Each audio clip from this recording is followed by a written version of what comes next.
کیلے کے چھلکوں کو دیکھنا چاہیے، اسی طرح انار کو دیکھنا چاہیے، بہت سارے پھلوں کو دیکھنا چاہیے، اخروٹ کو دیکھنا چاہیے، اور تربوز کو دیکھنا چاہیے۔ بہت سارے پھل ہیں، بہت ساری تخلیقات ہے اللہ تعالیٰ کی۔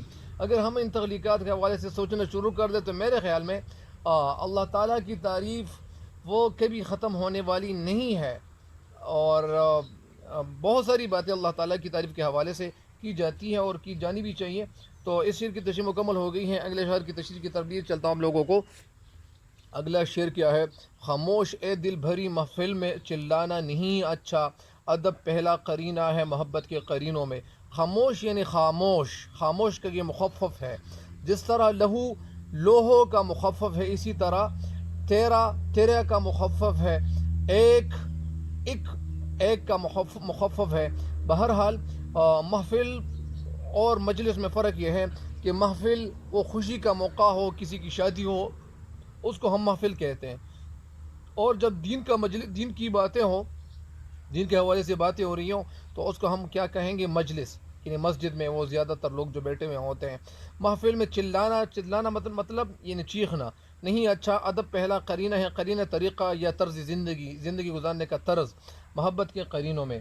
اس شعر کا مطلب کیا ہے؟ اس شعر کا جو سمپل سا مطلب ہے اور جو نثر ہے وہ یہ ہے کہ اے دل چپ ہو جاؤ، بڑی محفل میں شور و غل مناسب نہیں ہے کہ تو شور و غل کرے۔ شور غل مطلب اس میں وہ بالکل ہے ہی نہیں، اس میں یہ شور غل کرنا مناسب نہیں ہے، یہ صحیح باتیں نہیں ہیں۔ عشق کے طریق اور قاعدوں میں یہ ادب پہلا ہی قاعدہ ہے۔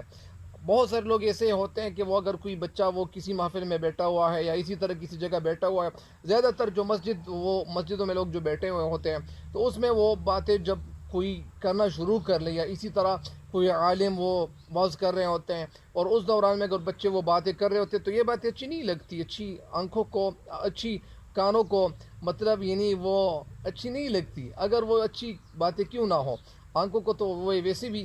تو بہرحال اس شعر کی جو تشریح ہے وہ یہ ہے، شاعر اس شعر میں کہنا یہ چاہتے ہیں کہ اے دل، یہ تو نے جو باتیں سنائیں، جو باتیں تو نے شروع کر رکھی ہے، جو باتیں کر رہے ہو، تو اصل میں حضرت محمد صلی اللہ علیہ وسلم تھوڑا سا یاد رکھ، حضرت محمد صلی اللہ علیہ وسلم کی ذات تو وہ ذات ہے، ان کی پرسنالٹی تو وہ پرسنالٹی ہے، حضرت خاتم الانبیاء صلی اللہ علیہ وسلم کی پرسنالٹی ایسی پرسنالٹی ہے، ان کی شخصیت ایسی شخصیت ہے جس کے متعلق گفتگو کرتے وقت بڑے احتیاط سے کام لینا پڑتا ہے۔ زیادہ باتیں کرنے سے خطرہ ہو سکتا ہے کہ کہیں ان کے حضور کوئی بھی ادبی نہ ہو جائے، کہیں میں بے ادب نہ ہو جاؤں، اور کس کو معلوم نہیں ہے کہ محبت عشق کے سلیقوں میں محبت کے حضور، اس کے احترام و عزت کو قائم رکھنا سب سے اول اور لازمی طریقہ ہے، لازمی طرز زندگی ہے۔ اس لیے اے میرے دل، اپنے محبوب کے متعلق اس طرح کی کھلی باتیں نہ کر، ایسی باتیں وہ صاحب راز لوگوں میں کی جائیں تب بھی گوارا ہے، تب بھی اچھی برداشت نہیں کی جاتی ہے، کیونکہ ان کو تو محبوب کے مرتبہ مقام کا علم ہوتا ہے، مگر محبوب کی باتیں عام مجلس میں کرنا مناسب نہیں ہے۔ ہر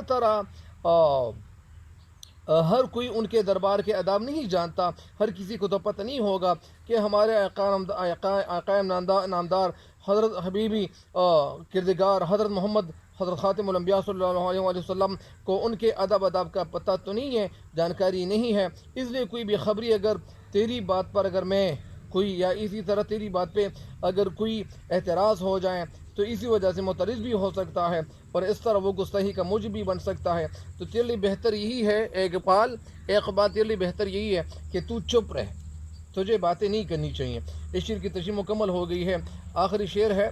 برا سمجھو ان ہے، مجھ سے تو ایسا ہو نہیں سکتا، برا سمجھوں،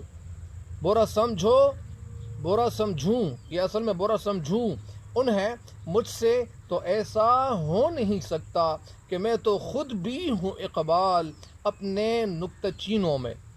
نکتہ چین یعنی باتیں، کسی کے حوالے سے باتیں کرنے والے، یعنی بہت سارے لوگ ایسے ہوتے ہیں کہ وہ ایک دوسرے کے حوالے سے جب وہ موجود نہ ہوں تو وہ نکتہ چینیاں کرتے ہیں، اور نکتہ چینی کے معنی کیا ہے؟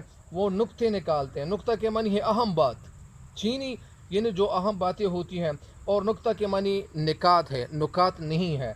تو ناقد یا کوئی عیب یا برائی کی نشاندہی کرنے والا جو ہوتا ہے، عیب یا برائی کی نشاندہی کرنے والے کو ہم کیا کہتے ہیں؟ نکتہ چین ہم کہتے ہیں۔ تو اس شعر کا جو مطلب ہے، وہ نثر ہے، وہ یہ ہے کہ اے اقبال، تنقید کرنے والوں کو میں برا نہیں سمجھتا ہوں، میں برا ان کو کیوں سمجھوں؟ مجھ سے تو یہ نہیں ہو سکتا، کیونکہ میں تو خود ہی اپنے آپ پہ نکتہ چینی کر رہا ہوں۔ اس شعر میں علامہ اقبال ہمیں سمجھانے کی کوشش کرتے ہیں اور کہتے ہیں کہ علامہ اقبال آخری شعر میں خود سے مخاطب ہو کر کہتے ہیں کہ اقبال، جو لوگ مجھ پر نکتہ چینی کرتے ہیں، اعتراض کرتے ہیں، تو وہ بجا کرتے ہیں، کیونکہ کیا میں انہیں برا سمجھوں اور بھلا کہوں یا برا کہوں؟ نہیں، مجھ سے تو ایسا نہیں ہو سکتا، کیونکہ میں تو خود بھی اپنے آپ پہ نکتہ چینی کرتا رہتا ہوں، اپنے آپ پہ باتیں بناتا رہتا ہوں، خود اپنے حوالے سے سوچتا رہتا ہوں۔ یعنی عاشق لوگ کسی کو برا نہیں کہتے، وہ عشق کے طریق میں بدگوئی سب سے بڑا جرم سمجھتے ہیں۔ پھر میں اپنے مخالفوں کو میں کس طرح میں کیا کہہ سکتا ہوں؟ ان کے حوالے سے تو میں برا نہیں کہہ سکتا ہوں۔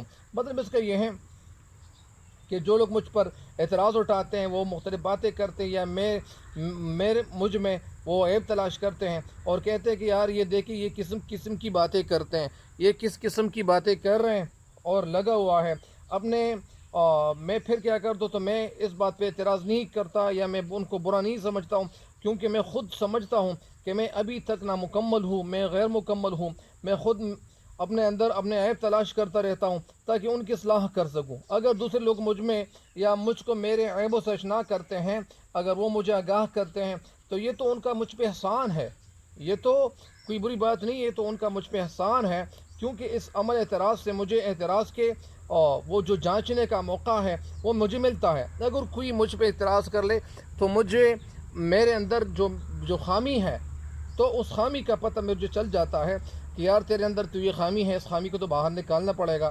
اور اگر اس میں کوئی صداقت ہوتی ہے ان باتوں میں، تو ان باتوں میں جب صداقت ہوتی ہے، سچائی ہوتی ہے، ٹروتھفلنس، تو اسی وجہ سے ٹروتھفلنس جو صداقت ہوتی ہے، تو میں پھر کیا کرتا ہوں؟ تو میں خود کو درست کرنے کی کوشش کرتا ہوں۔ تو اسی وجہ سے اگر یہ باتیں میرے حوالے سے لوگ کرنا شروع کر لیں تو میں ان باتوں کو برا نہیں سمجھتا ہوں اور نہ بری سمجھنی چاہیے، کیونکہ کوئی انسان پورا نہیں ہو سکتا، ہر انسان وہ مکمل نہیں ہو سکتا۔ مکمل ذات کس کی ہے؟ مکمل ذات صرف اور صرف اللہ تعالیٰ کی ہے۔ اللہ تعالیٰ مکمل ہے، اللہ تعالیٰ کی تخلیق، اسی طرح اللہ تعالیٰ کی جو تخلیقات ہے، ہم تو مخلوق ہیں اور ہم اللہ تعالیٰ ہمارا خالق ہے، تو ہم تو مکمل نہیں ہو سکتے۔ جس طرح اللہ تعالیٰ اپنے کلام پاک بھی فرماتا ہے، اعوذ باللہ من الشیطان الرجیم، بسم اللہ الرحمن الرحیم، لقد خلق الانسان ضعیفا، بے شک انسان کو میں نے یعنی ضعیف، کمزور پیدا کیا ہوا ہے۔ اسی وجہ سے بہت سارے لوگ اگر یہ کہہ دیں کہ پریکٹس میں نہ پرفیکٹ، تو انسان کبھی پریکٹس سے وہ پرفیکٹ نہیں بن سکتا۔ یہ بات بالکل میں اس بات سے ایگری نہیں کر رہا ہوں، کیونکہ انسان کبھی پرفیکٹ نہیں ہو سکتا، اور انسان ہمیشہ اسی طرح وہ کیا رہے گا؟ وہ غیر نامکمل خود کو سمجھتا چلا جائے گا۔ تو ان کی کامیابی اسی بات میں ہے۔ تو مجھے امید ہے کہ آپ ان اشعار کی تشریح سے ضرور استفادہ کریں گے، فائدہ اٹھائیں گے۔ اللہ تعالیٰ آپ لوگوں کو دنیا اور آخرت دونوں جہانوں کی کامیابی عطا کرے۔ تب تک کے لیے مجھے دیجیے اجازت۔ اللہ نگہبان۔